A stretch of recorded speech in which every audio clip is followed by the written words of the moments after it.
ouvir. Está carregando, já vai entrar no Você ar. fala Já... pronto? Pode dar 5 segundos aí e começar, Flávia. Já está na live aqui, só está redirecionando para quem estiver nos assistindo lá não perder.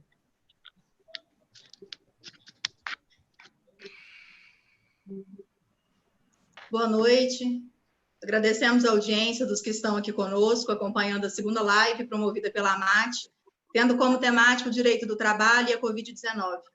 O formato da live será o seguinte: os professores convidados responderão a 10 perguntas selecionadas e, ao final, serão concedidos 5 minutos a cada professor convidado, a fim de que faça suas considerações sobre o atual cenário do direito do trabalho no Brasil e as perspectivas para os próximos meses. Nossos convidados de hoje são juristas respeitados em todo o país pelo amplo conhecimento em direito e processo do trabalho. Temos a honra de ter conosco doutora Andréa Vasconcelos, mestre, professora e advogada. Doutora Carolina Tupinambá, pós-doutora, professora e advogada, que fala conosco do Rio de Janeiro. Doutor Fabrício Lima, professor e juiz do TRT3. Doutor Flávio Monteiro, mestre, professor, advogado e secretário-geral da AMAT. Doutor Marcelo Badaró, mestre, professor e advogado. E eu, Flávia Fachinelli, advogada e vice-presidente da AMAT. Como é de conhecimento, a Covid-19 foi declarada pelo OMS emergência de saúde pública internacional. No Brasil, as primeiras medidas de enfrentamento foram previstas pela Lei 13.979 de 2020, com a permissão de adoção de medidas de isolamento e quarentena. Após, estados e municípios determinaram o fechamento de estabelecimentos comerciais, serviços e similares. Tais fechamentos culminaram na necessidade de edição de medidas trabalhistas a serem adotadas pelos empregadores e empregados.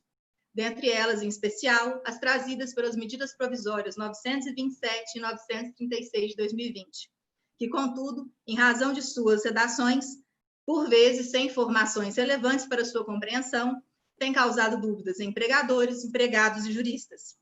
Neste cenário, dou início aos trabalhos de hoje. Cumprimento aos professores convidados, agradecendo pela cordialidade e atenção, sempre dedicados à AMAT. Faço a primeira pergunta à doutora Carolina Tupinambá. Doutora, se o empregador optar pela suspensão do contrato de trabalho ou pela redução da jornada pelo período de 30 dias e, diante da mudança de cenário, decidir cancelar a suspensão ou a redução de jornada no 15º dia, a garantia de emprego será de 30 dias ou de 15 dias? Bom, boa noite a todos. Aproveito a oportunidade para agradecer sempre a parceria do pessoal da AMAT, todo mundo sempre muito simpático, muito querido comigo, falando aqui do Rio de Janeiro. Saudade, né, de poder pegar um avião e ir até os cantos de BH e voltar cheio de queijos e de coisas boas. E aí a gente, tomara que isso tudo passe logo, que a gente possa poder conviver presencialmente. Bom, doutora, o que eu falaria sobre a esse respeito, recapitulando, né, no caso da suspensão, por exemplo, a gente tem o Instituto base em duas linhas, basicamente. O Instituto vai se dar, podendo acontecer de 30 mais 30 dias, ou seja, um total de 30 dias, ele vai admitir o acordo individual para as pessoas que vão ganhar menos de 3.135 ou para os hipersuficientes. A gente tem que avisar os sindicatos com um prazo de 10 dias, e agora, né, depois dessa liminar que nós vimos hoje à tarde, até para o sindicato poder instaurar eventual negociação coletiva. A lei, a medida provisória, determina que os benefícios sejam mantidos, né? E aí eu imagino que, principalmente na ideia do benefício ligados à saúde, plano de saúde e coisas dessa natureza, o vale transporte não faria sentido, por exemplo. E aí, para as empresas que tiveram um rendimento menor do que 4.800.000 em 2019, a gente tem essa possibilidade, a gente tem a possibilidade da suspensão contratual acontecer de forma que o empregado ganhe, ele vai ficar em casa sem trabalhar e ele vai ganhar 100% do que ele teria direito no benefício de seguro-desemprego, certo?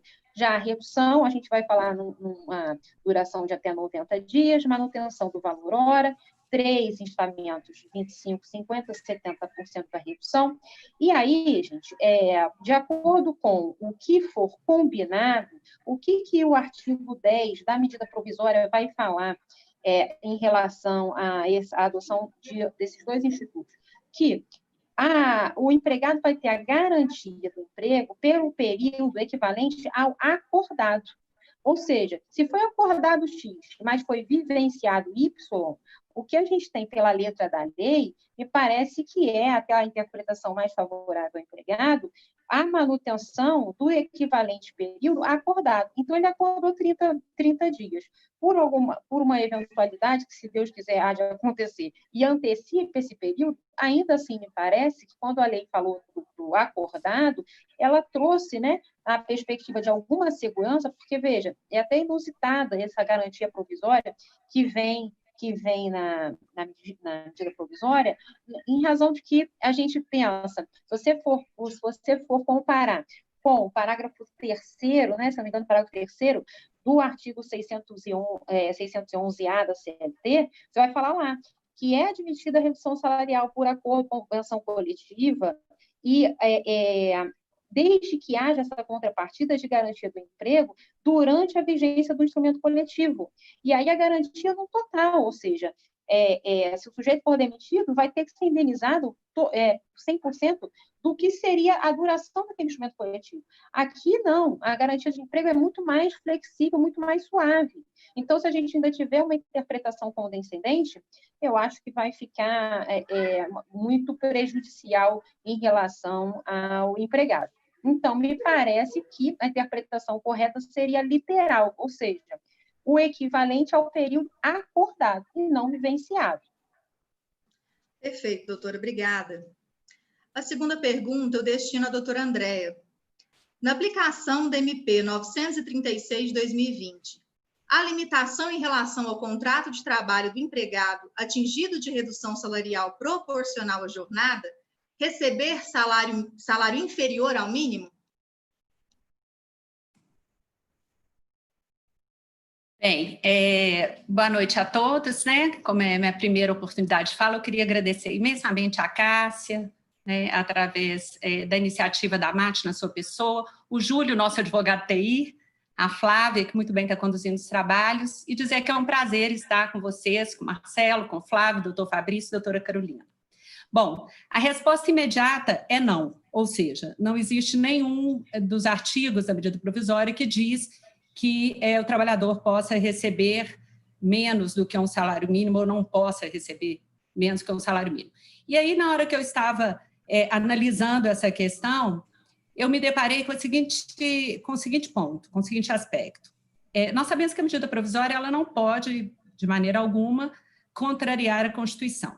A Constituição Federal, no artigo 7º, inciso 4, fala do requisito suficiência do salário, ou seja, nenhum trabalhador pode receber menos que um salário mínimo e esse salário tem que ser suficiente para cobrir as necessidades básicas de um indivíduo, alimentação, moradia, saúde, educação dos filhos, etc. Bom, a partir daí vem os princípios da irredutibilidade salarial, da não penhorabilidade salarial e etc. E vem a questão da possibilidade de flexibilização na modulação tempo-salário com o amparo do sindicato, da negociação coletiva. Então, eu penso que é muito importante reforçarmos o fato de que os sindicatos, as negociações coletivas, são essenciais para essas situações específicas de modulação tempo-salário. Porque pode acontecer do trabalhador receber minimamente aquilo que não seja o suficiente sequer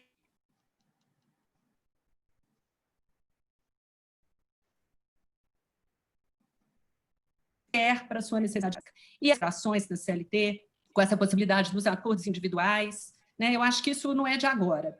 E se nós abrirmos a guarda neste momento, se fizermos uma interpretação muito ampliada, levando em consideração a questão do estado de calamidade pública, nós não vamos conseguir retomar isso depois. Então, eu acho bastante séria a questão salarial, eu acho que nós todos estamos entendendo a necessidade de preservação da empresa, a necessidade de alimentar do trabalhador, todos nós, né, estamos entendendo o que está acontecendo. Mas há que se ter uma medida para que as coisas objetivamente aconteçam. Eu acho que o pacote econômico do governo ele tem que ser acompanhado minimamente e respeitando os princípios contidos na Constituição, principalmente o princípio da igualdade e o princípio da dignidade da pessoa humana. Então, eu entendo que nessa condição seria inviável a possibilidade de se receber menos do que o salário mínimo, considerando todas essas necessidades a serem supridas com o salário pelo trabalhador. Certo, muito obrigada, doutora. Doutor Fabrício. Doutor Fabrício, como pactuar a redução de jornada com trabalhadores isentos de ponto? Boa noite a todos aí que estão nos assistindo. Eu sei que a gente tem vários amigos aí, cumprimentar a Flávia, né, agradecer bastante a Mate pelo convite, doutor Flávio, cumprimentar os outros que dividem hoje comigo a aula aí, doutor Marcelo, doutora Andréia e doutora Carolina. Para mim é uma grande honra estar aqui com todos vocês, né? Quem sabe eu possa ajudar um pouquinho. Essa pergunta é uma pergunta extremamente importante, relevante, inclusive hoje eu tive acesso ao material da professora Volle, comentando esse dispositivo e dando um enfoque um pouco diferente, e eu acho que é até importante para quem está aí nos assistindo ter um contraponto. Eu cheguei a tratar desse assunto no sábado, em uma aula que eu ministrei online também com outros colegas, e a minha percepção inicial era no sentido de que aqueles profissionais que estiverem, de fato, enquadrados lá no artigo 62 da CLT, que não estejam submetidos ao regime de jornada, na minha concepção, não seria possível a redução de jornada. Porque se eles não estão submetidos à mesma, como você faria a redução?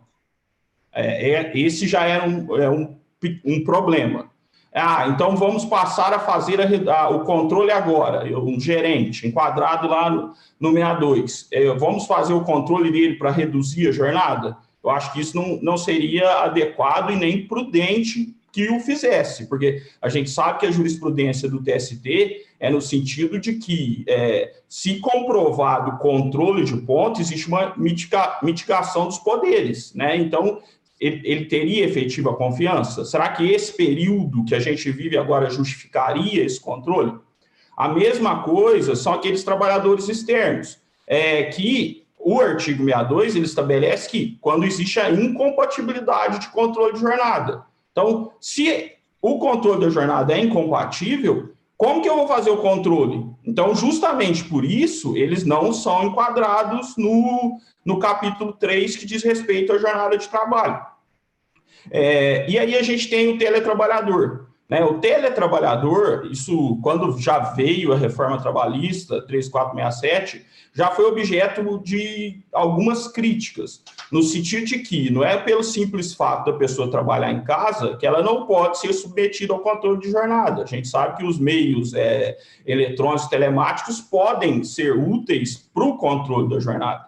Né? Então, essa tem uma certa crítica nesse sentido. A gente não sabe, a nossa jurisprudência ainda é incipiente sobre a questão, mas eu sou tendente a imaginar que, se for possível o controle, ele deveria tê-lo. E aí a gente vem para o problema, né? Então, Fabrício, você defende que não seria possível a redução nesses casos, a única medida que a empresa poderia tomar seria a suspensão dos contratos de trabalho. E aí eu trago a fala da professora Volle, no sentido de que a gente estaria, de uma certa forma, discriminando esses trabalhadores, né, e impossibilitando que eles tivessem a manutenção do emprego, e estimulando ou a suspensão ou a dispensa. Né? Então, seria algo prejudicial aos trabalhadores. Mas eu já tinha feito um contraponto na aula de sábado e eu faço hoje novamente. Uma solução intermediária, como eles não estão sujeitos à jornada, seria fazer a redução dos dias de trabalho. A gente sabe que os trabalhadores, mesmo que enquadrados no 62, eles possuem direito ao descanso semanal remunerado, né? Então, os dias de trabalho seriam um meio do caminho. Saliento que não é livre de qualquer discussão indene de riscos, né? Porque é uma situação que a gente estaria fazendo uma interpretação para tentar moldar os interesses, seja do trabalhador, seja os interesses da empresa. Agora, já estou terminando minha fala, a única questão, a última questão que eu falo que não teria problema, a gente teve a MP 927 que estimulou o teletrabalho. Só que aí, eu acho que acabou sendo feita uma confusão entre teletrabalho e home office. Para a empresa que colocaram o funcionário dela, que já exercia uma jornada controlada na empresa, para exercer uma jornada na sua residência, não tem problema algum, cumpra a carga horária, faça o controle e reduza a jornada, sem problema, porque para essa empresa, ela já vai continuar fazendo o controle. Então, ela não vai criar uma situação excepcional para esse momento. Então, esse seria meu ponto de vista. Eu não sei o que os colegas pensam a respeito. Perfeito, doutor. A quarta pergunta eu destino ao doutor Marcelo.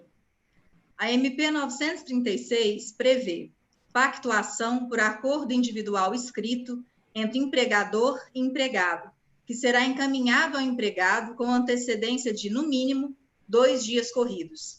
Tendo em vista o disposto no artigo 2º da MP 927, prestigiando a negociação individual, podem as partes acordar o início da redução em prazo menor do que os citados 2 dias?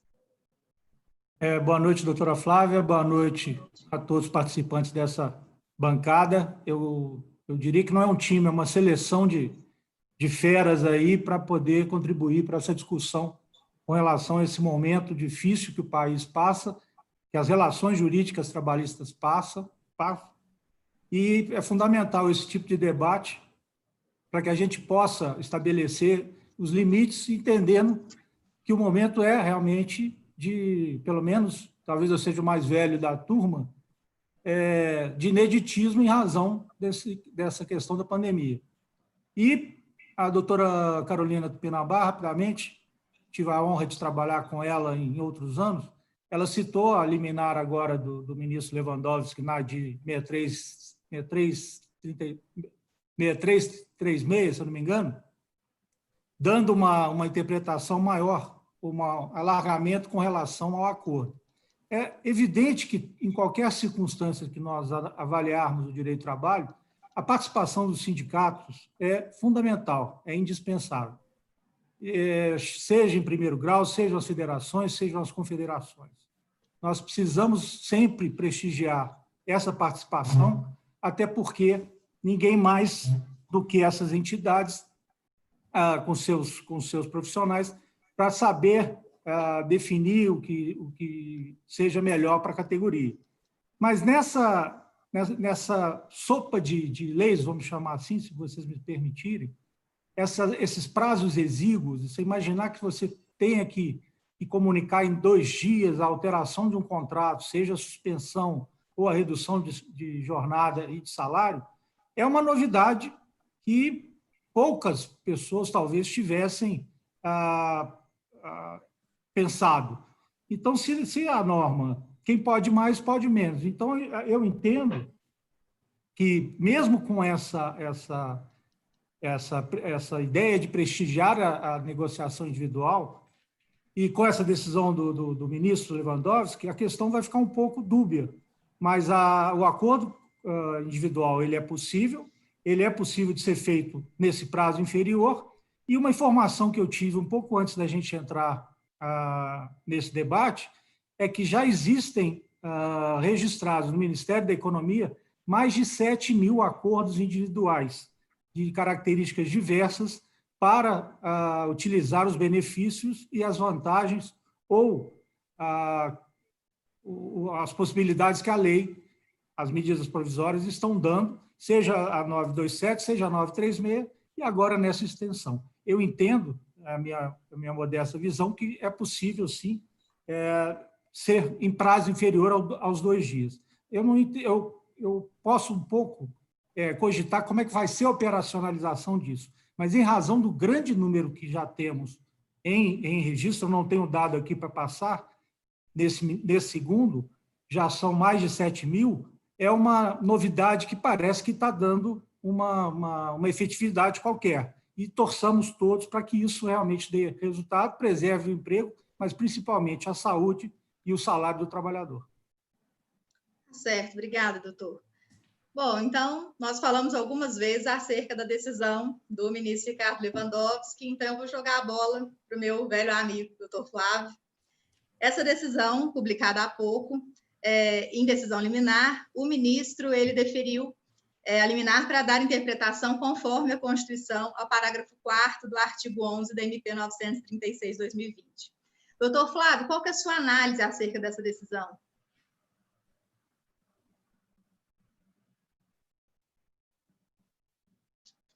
Ele está com o mute ligado. Uau, Opa, isso. Agora sim. Agora sim. Boa noite. Boa noite, Flavinha. Boa noite, Fabrício, Carolina, Marcelo, Andréia, todos os presentes. Como é a minha primeira manifestação, queria parabenizar a Cássia e o Júlio, que estão à frente aí desse projeto, que é tão importante nesse momento. E sobre a pergunta da Flavinha, é uma decisão que acabou de sair do forno, mas a gente já pode ter acesso à íntegra dessa decisão, e é uma decisão que muda muito o cenário que vinha se desenvolvendo até agora. Com a chegada da medida provisória 927, que ainda nem autorizava expressamente acordo individual para suspender contratos, reduzir jornada e salário, a gente já vinha tendo algumas manifestações que era possível fazer isso por acordo individual por conta do artigo 2º da MP 927. E a gente tinha tido, então, com a MP 936, uma certa segurança jurídica, e agora o STF, numa decisão liminar, que ainda vai ser submetida ao plenário, a gente não sabe bem quando, tomara que seja breve esse prazo aí de decisão pelo plenário, a gente tem uma alteração substancial na MP para que seja obrigatória a negociação coletiva. O que a MP estabelece é isso, porque os acordos individuais têm que ser comunicados em 10 dias aos sindicatos, que só vão ser dispensados do processo de negociação coletiva esses acordos se os sindicatos permanecerem omissos. Mas se os sindicatos manifestarem, os empregadores vão ser obrigados a negociar coletivamente, segundo a decisão do ministro Lewandowski, os acordos individuais só vão ter efeitos plenos, ou seja, só vão trazer garantias para as partes se o sindicato de empregados aceitar essa negociação.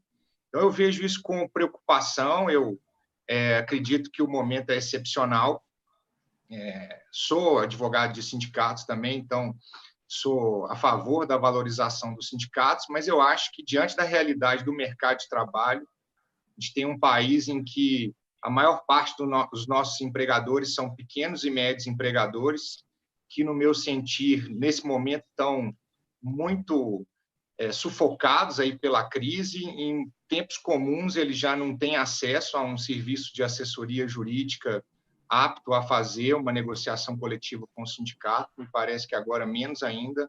Então, eu vejo com preocupação essa necessidade, porque me parece que a medida provisória pensou nisso também, com a criação do auxílio emergencial, de maneira que os trabalhadores de menor renda, que também são a maior parte dos nossos trabalhadores aí do nosso mercado de trabalho, tivessem garantido, em muitos casos, algo próximo da sua renda mensal, em outros casos, pelo menos, o salário mínimo, como bem disse aí a doutora Andréia. Acho que agora temos que esperar, Flavinha, a decisão do plenário e verificar o que vai acontecer, mas eu te confesso que eu achei um pouco, do ponto de vista jurídico, constitucional, é uma medida adequada, mas do ponto de vista prático, eu acho que ela complica muito a nossa situação, e a gente já tem ouvido relatos aí de muitos trabalhadores que estão em situação de penúria, de empregadores que estão em situação de penúria. Então, eu não vejo com bons olhos, não. Tá certo, obrigada. Posso fazer uma ponderação? Claro, Então, deve. Eu acho que é uma decisão importante, eu acho que merece destaque, eu acho que o pessoal que está acompanhando aí estão interessados no tema. Eu tive uma visão um pouco diferente do Dr. Flávio, no sentido de que eu acho que essa decisão acaba dando mais segurança para as empresas. Por quê? A gente já tinha discussão da constitucionalidade a respeito da MP. Eu acho que, pouco provavelmente, todos os sindicatos terão interesse em negociar.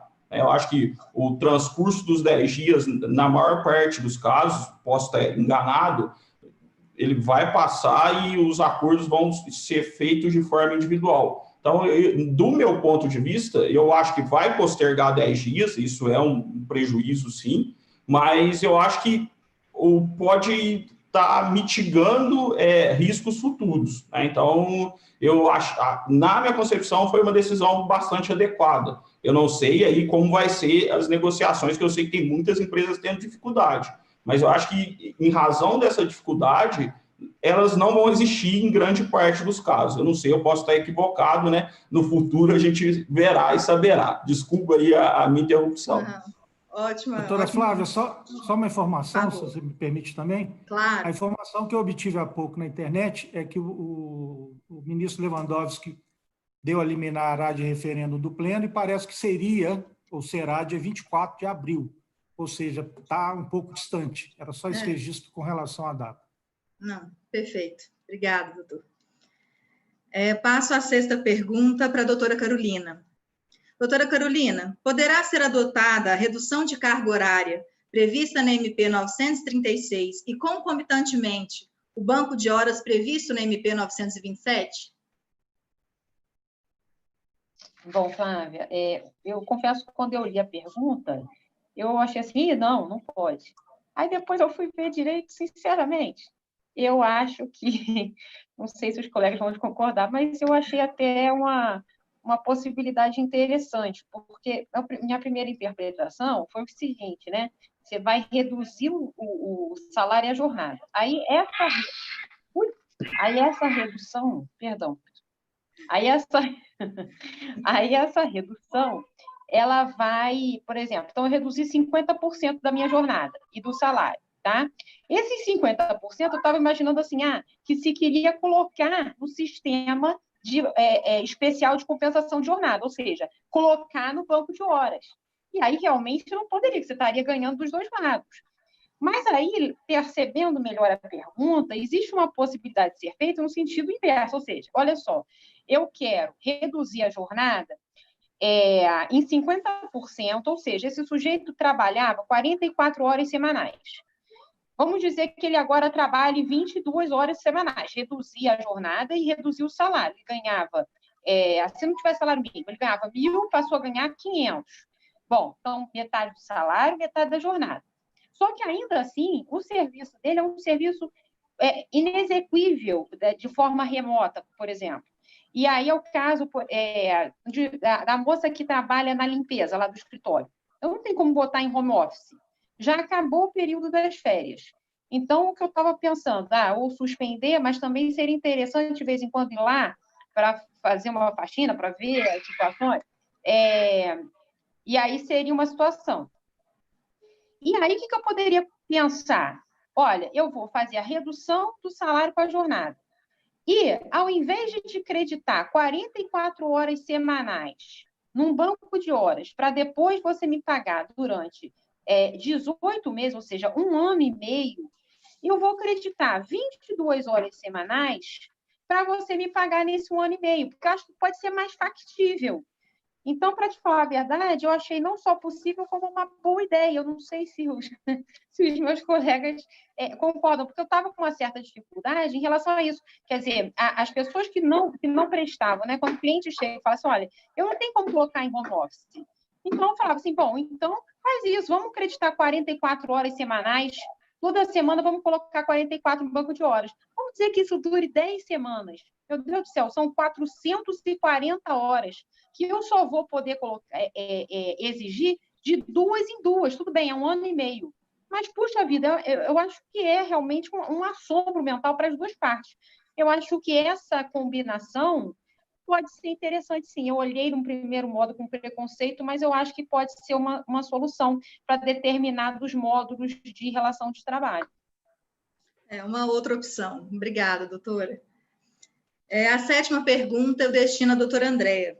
O Vale Alimentação, bem como outros benefícios concedidos normalmente pelo empregador ao empregado, deverá ser mantido, bem como outros benefícios, deverão ser mantidos para o empregado que está exercendo as suas atividades em home office?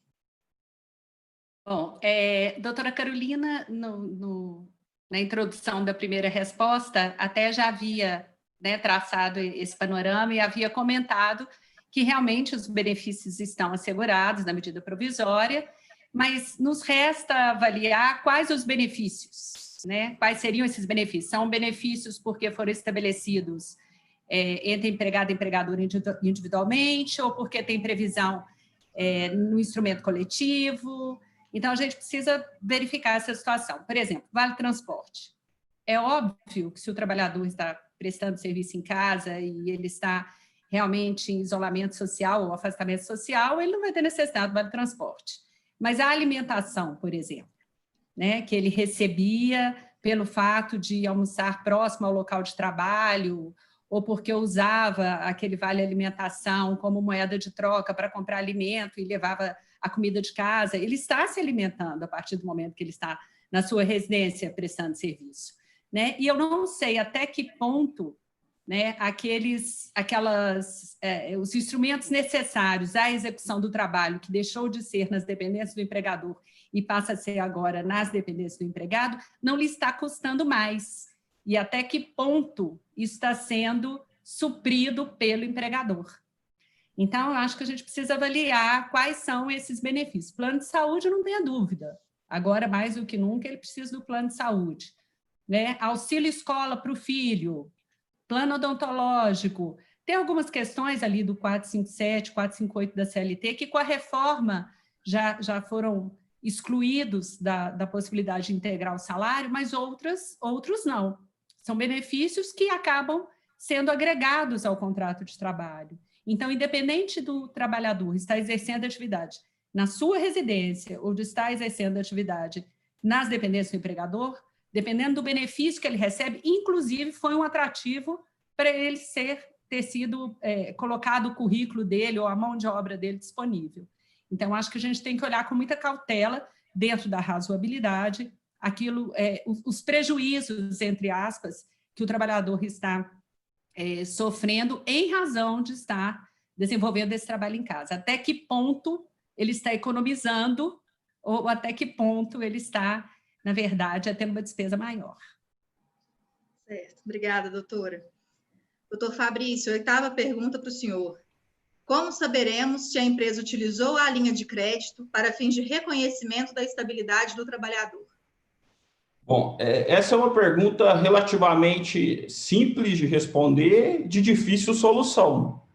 Porque, assim, a MP 944 estabeleceu a possibilidade das empresas financiarem a sua folha de pagamento, estabeleceu uma garantia de emprego provisório aos trabalhadores daquela empresa, mas, assim, nós não sabemos como os trabalhadores destinatários daquela garantia terão ciência, e aí a pertinência da pergunta, de que a empresa fez esse financiamento, né? A gente, talvez, aí, imaginando, os sindicatos poderiam se valer aí de uma ação de exibição de documentos, algo parecido. O ideal seria que a própria medida provisória tivesse estabelecido aí um portal da transparência, né, das empresas que foram beneficiadas por aquela linha de crédito. Porque, fora isso, ficaria algo extremamente difícil, né? Então, aí a gente vai imaginando soluções, mas eu acho que o trabalhador, ele individualmente, dificilmente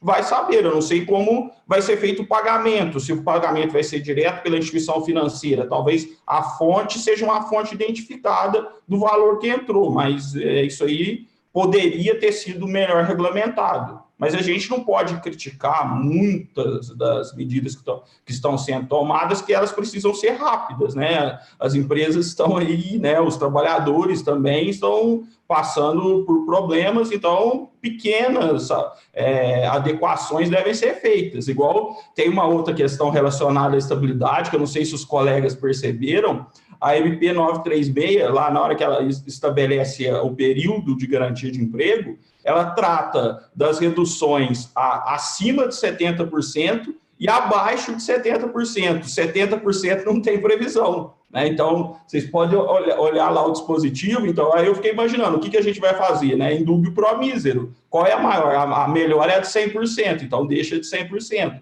São pequenas falhas que demandam, né? São medidas provisórias que têm efetivamente, preenche os requisitos, né, da relevância e urgência. A gente critica, a gente brinca, não critica, a gente acaba brincando, né, que a gente, na live do Jorge Mateus, sai uma medida provisória, né, então, mas é necessário, a gente não tem o que fazer, nosso papel está aqui estudando, está debatendo, e aí, mais uma vez, eu parabenizo a iniciativa da Mate, aí, da Cássia, da Flavinha.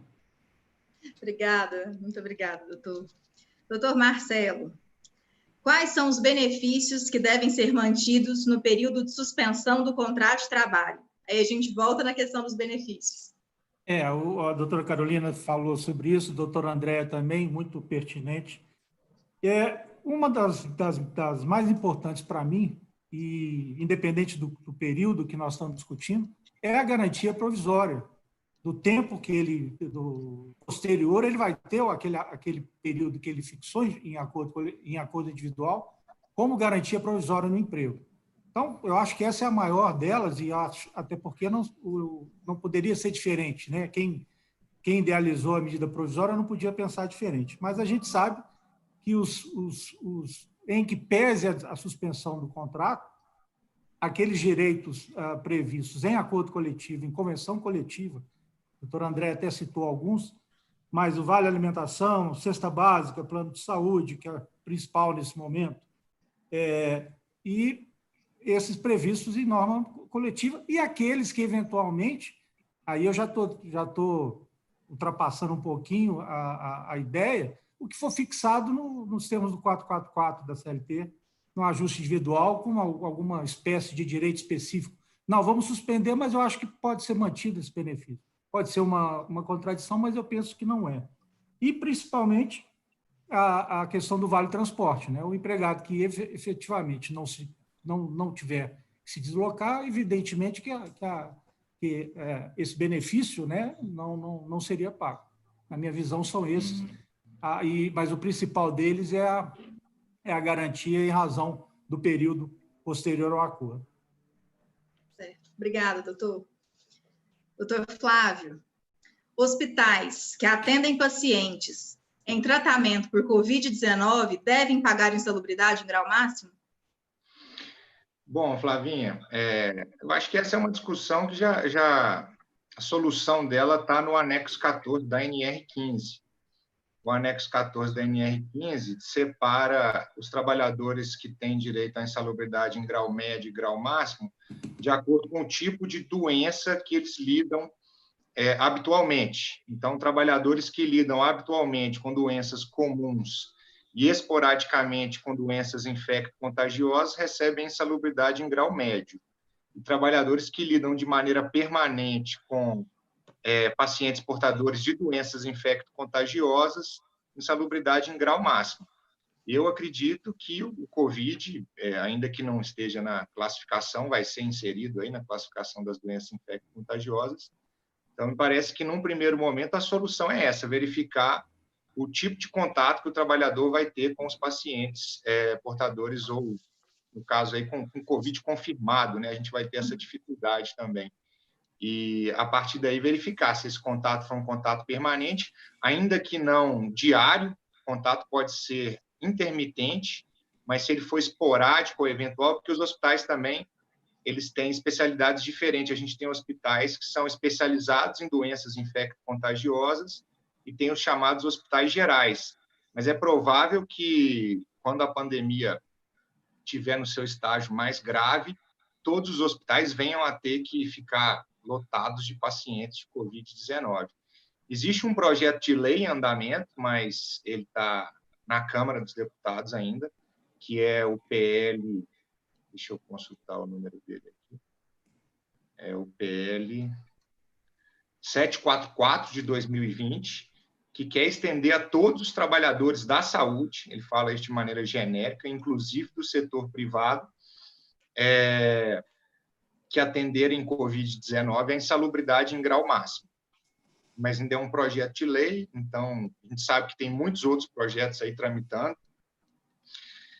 Também tem aquele projeto sobre a questão do atestado, de dispensar o trabalhador que tem sintomas de Covid, de ter que apresentar atestado. E o Congresso tem que julgar, tem que analisar e converter em lei, se for o caso, todas essas medidas provisórias que estão saindo também. Então, eu não estou contando muito com a aprovação desse projeto de lei especificamente. Certo, obrigada, doutor Flávio.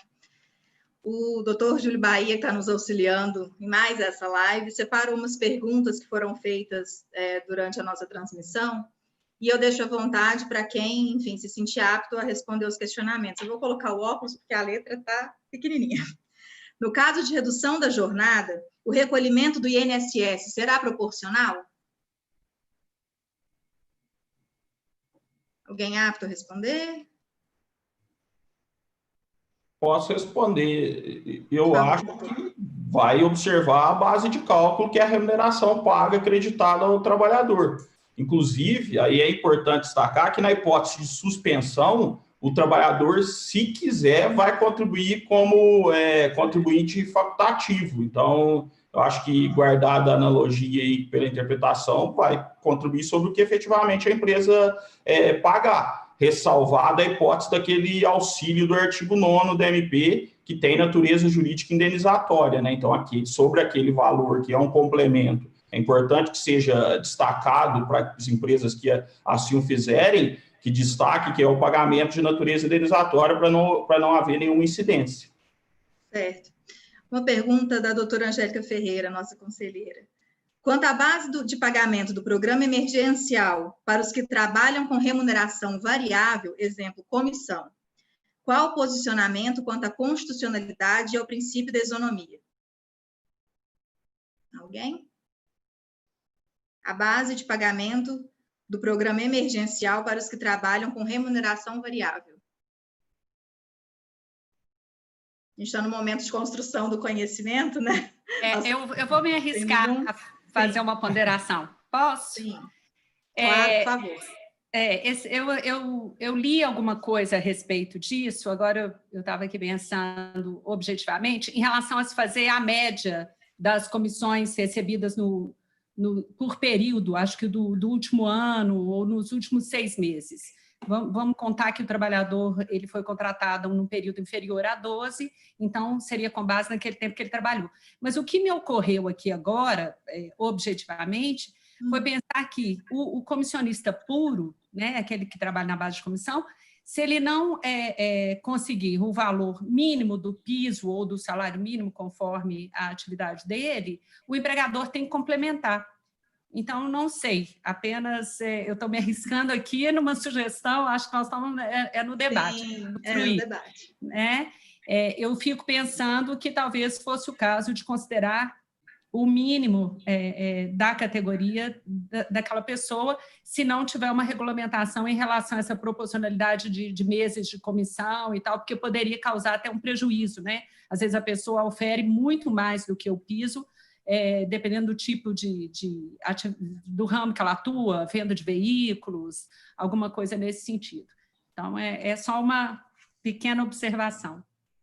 Tá certo. Muito obrigada, doutora Andréia. Para finalizar, eu vou conceder a cada um dos nossos professores convidados 5 minutos para que teçam suas considerações sobre o atual cenário do direito do trabalho no Brasil e as perspectivas para os próximos meses. Doutora Andréia, que já estava falando conosco, por favor, sua opinião.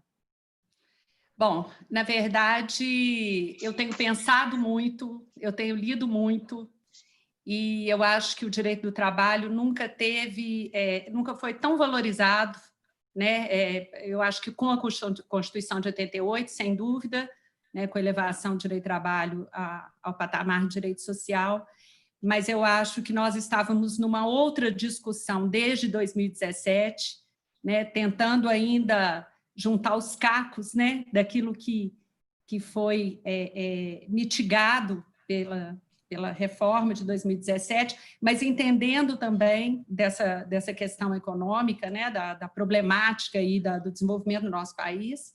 E aí, de repente, acontece esse vírus maluco, né, que nos faz ficar mais introspectivos, mais observadores, mais atentos, e precisamos realmente de medidas urgentes, né? A letargia do Estado ela não pode comprometer a saúde, a vida do trabalhador. Então, eu entendo que tudo isso que está acontecendo é histórico, é construtivo, e eu acho que o papel do advogado trabalhista agora vai ser fundamental, porque não nos restará outra alternativa no descumprimento de determinadas situações, de determinadas condições de trabalho, não nos restará outra alternativa senão o judiciário, viu, doutor Fabrício? Eu acho que a Justiça do Trabalho, que estava ameaçada, né, vai acabar a Justiça do Trabalho, eu acho que pelo contrário. Eu acho que lá ainda é o lugar de resolvermos os conflitos, né, advindos das relações de trabalho, porque a grande maioria da população é a classe operária, né? Nós aqui somos elite com oportunidade de estarmos juntos discutindo o futuro e a vida da maioria dos brasileiros. Eu acho uma responsabilidade enorme, por isso que eu estou me debruçando, por isso que eu tenho me dedicado, né, a essa causa, que eu acho que é a contribuição que eu posso dar nesse tempo, né, que eu tenho de passagem por aqui. Tá? Um abraço aí para todos, obrigado pela oportunidade. Muito obrigada, doutora, muito obrigada. Passo a palavra à doutora Carolina.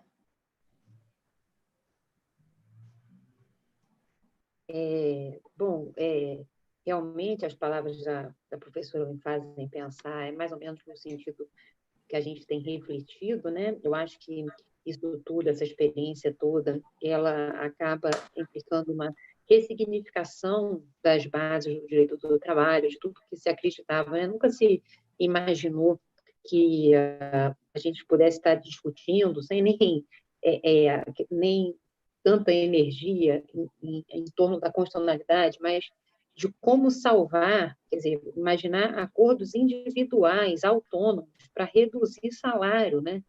Quer dizer, uma tentativa absolutamente desesperada de manutenção da empregabilidade e da economia do país. Então, assim, parece que todos os pilares do direito do trabalho, assim como da convivência social, do entendimento que a gente tinha, ganham um novo significado, né? De mais condescendência, de mais flexibilidade, né? de questionamento quais seriam os verdadeiros valores a serem preservados, o que estaria no epicentro do que se pensava de direito do trabalho, né? Qual que é o verdadeiro objeto a ser protegido, e aí parece que não seria mais um trabalhador individualmente considerado, mas a nossa capacidade de trabalho como um todo, a empregabilidade como um todo. Também me parece que essa conjuntura toda coloca muito em xeque a dicotomia que a gente vivia, no seguinte sentido, de você ou ser empregado de acordo com o contrato previsto na CLT, ou você ser um ninguém, né, para as estatísticas do governo. Você seria, no máximo, uma tentativa de fraude, se você fosse um pejotizado, um autônomo, um trabalhador. E agora você vê a grande mobilização também do governo e das pessoas, a preocupação das pessoas na manutenção dos trabalhadores que não tinham necessariamente um emprego. E aí você percebe que o direito do trabalho é muito mais direito do trabalho do que direito do emprego mesmo. A gente tem que pensar em ferramentas e instrumentos para garantir a subsistência não só de quem tem trabalho, até porque o Brasil é um país de 14 milhões de desempregados, mas das pessoas que realmente colocam a mão na massa e colocam e dedicam suas energias em prol de um projeto maior, que são os trabalhadores lato sensu. Então, me parece que os destinatários eles passam a ser reavaliados, os pilares principiológicos passam a ser ressignificados, né? E também, nesse ambiente de medo, de angústia, também a gente tem que ficar muito atento para não haver um retorno tão abrupto do pêndulo a ponto de você imaginar um Estado que desproteja todos. Então, a gente achar esse ponto comum, né? Esse ponto de equilíbrio que consiga não só manter as empresas como focos de oportunidade de prestação de mão de obra, mas os trabalhadores também com um mínimo de subsistência necessária não só para eles próprios, mas para todo o entorno, toda a economia. Então, Flávia, eu acho muito importante esse tipo de debate, porque realmente, assim, independente de estarmos nós aqui, o fato é que ninguém sabe de nada, a gente mal sabe, né, quando é que vai acontecer enfim, uma vacina, uma cura, um remédio para essa tragédia toda. Então, todo mundo muito angustiado, eu acho assim, que nunca viveu nada parecido, e não dá para a gente imaginar que vai voltar a ser o que era antes. Isso, outro dia o professor Pamplona estava falando aquela música, nada do que foi será de novo do jeito que já foi um dia, e é isso mesmo, né? Então, a gente ter muita calma e saber que todo mundo vai protagonizar a construção de um novo direito do trabalho, uma nova justiça do trabalho, mais consciente com tudo que tem acontecido, que pode vir a acontecer. Então, eu encerro a minha fala dando uma palavra de conforto aí a todos os colegas. Tempo que eu não via o professor Badaró, matando a saudade virtual aqui. As formas de se relacionar mudaram muito, né? O pessoal fazendo festinha virtual. Então, bem ou mal, quer dizer, matando saudade pelo Zoom. Enfim, deixar uma palavra de esperança a todos, mas saber que nós temos um papel fundamental para ajudar a reconstruir tudo que a gente imaginava e que não era bem o que a gente imaginava, como sendo objeto, personagem, valores do direito do trabalho. Muito obrigada, doutora. Passa a palavra agora ao doutor Fabrício. Bom, eu gostaria de reiterar aí as palavras das colegas que me antecederam e dizer que eu vejo que esse é um momento, sim, de reafirmação da importância da justiça do trabalho, do direito do trabalho e principalmente dos sindicatos, né? Os sindicatos devem, nesse momento, serem chamados para o debate, serem chamados para o trabalho e assumir o protagonismo, né? Deixar de lado os problemas que eles vêm enfrentando e, nesse momento, ajudarem os trabalhadores, ajudarem as empresas, ajudar a gente a superar essa crise.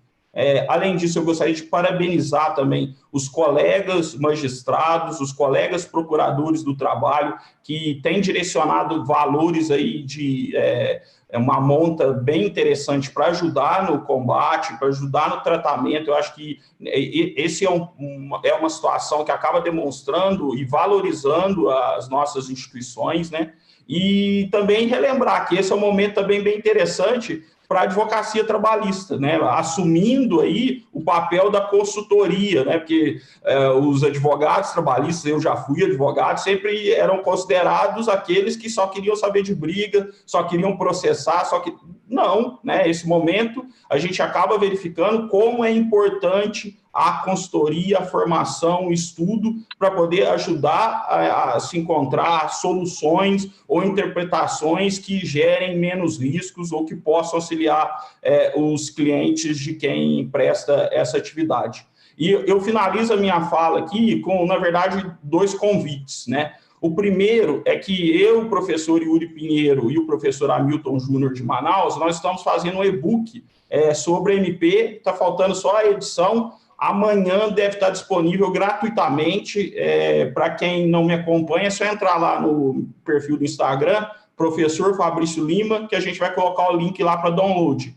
Já ficou bem legal, a gente colocou várias perguntas e respostas e alguns comentários sobre os dispositivos e salientando diferentes posicionamentos. Em muitas das coisas a gente acabou não fechando nenhuma opinião, mas pelo menos para que saibam as possíveis interpretações. E o segundo convite é que no sábado a gente está organizando um seminário também gratuito, o dia todo, das 9 às 18 horas, com 16 palestrantes vai ser no esquema de bate-papo também, eu e o professor Yuri vamos fazer a mediação. Estão todos convidados, o link também tem lá no meu Instagram, @professor Fabrício Lima, e mais uma vez deixar meu abraço a todos aí que participaram, né, que estiveram aqui com a gente essa noite. Muito obrigada, doutor Fabrício. Passo a palavra ao doutor Marcelo Badaró para suas considerações. Inicialmente, eu queria parabenizar a AMAT, na pessoa da presidente, doutora Cássia, da doutora Flávia, de toda a diretoria. Eu acho que é um trabalho maravilhoso, inédito e muito produtivo. Eu, refletindo esses dias, a última vez que eu me debati com uma ação civil sobre a teoria da imprevisão foi quando o dólar, em 1999, chegou a R$ 4,00. Hoje ele está em 5,18. São tempos que ninguém imaginou que fossem acontecer. Óbvio, né? Não estou falando nada diferente. Mas, diferentemente de alguns que falavam que em acabar com a justiça do trabalho, acho que a justiça do trabalho ela é inacabável, se eu puder falar assim. Pelo contrário, a CLT foi exportando todos os seus artigos, né? a velha CLT, para o próprio CPC, aquelas regras para o novo CPC de 2015, e o direito do trabalho, mais do que nunca, junto com a Justiça do Trabalho, com os operadores dos direitos, os advogados, os sindicatos, evidentemente os juízes e os procuradores, os tribunais, em cada um em seu grau, eles são um para-choque social que tomaram magnitude muito maior agora, nesse momento. As medidas estão sendo tomadas, tem com certeza várias falhas, mas também existe essa intenção nítida de tentar fazer alguma coisa em prol da população, do empregado, da grande massa trabalhadora que está abaixo aí dos 30% dos 3 salários mínimos que a própria MP fala, e que é a alavanca desse país. Aí eu não estou falando de autônomos, ou de desempregados, ou de informais. Eu estou falando da classe trabalhadora que, do dia para a noite, perdeu sua fonte de renda, os pequenos empresários que perderam o faturamento, e nós estamos exatamente no olho do furacão. Eu queria agradecer a todos aí que me ouviram. Fazer parte dessa bancada é uma honra para mim, e torcer e ter certeza que nós vamos superar esse momento, e vamos superar de forma muito mais evoluída e com um direito muito mais solidificado. Obrigada, doutor. Passo a palavra ao doutor Flávio para suas considerações finais. Eu quero reiterar também as palavras dos meus colegas. É um momento de ressignificar as coisas. Acho que, além de ressignificar, como foi mencionado aí, a justiça do trabalho, a advocacia trabalhista, o direito do trabalho, uma outra questão também que eu tenho pensado bastante é sobre esse momento de ressignificar o papel do Estado na nossa sociedade. A Carolina falou aí de uma dicotomia, uma outra dicotomia que a gente vinha vivendo, como se Estado e iniciativa privada fossem forças rivais. Ou a gente defende a iniciativa privada, ou a gente defende o Estado. Não dá para conciliar as duas coisas. E a gente vem percebendo que realmente tem esferas que só o Estado é capaz de socorrer a sociedade, onde não há retorno imediato. Acho que isso ficou claro aí nessa crise, na área de saúde pública, na área na área jurídica, enfim, na área social, onde não há a possibilidade de se ter retorno imediato, ainda é o Estado que vai nos garantir a existência e o nosso futuro. E, no mais, agradecer a Flavinha aí pelo trabalho excelente de mediação, né? Se portou aí de uma maneira muito serena o tempo todo, e agradecer aos meus colegas e torcer para que o Fabrício tenha razão aí, viu, Fabrício?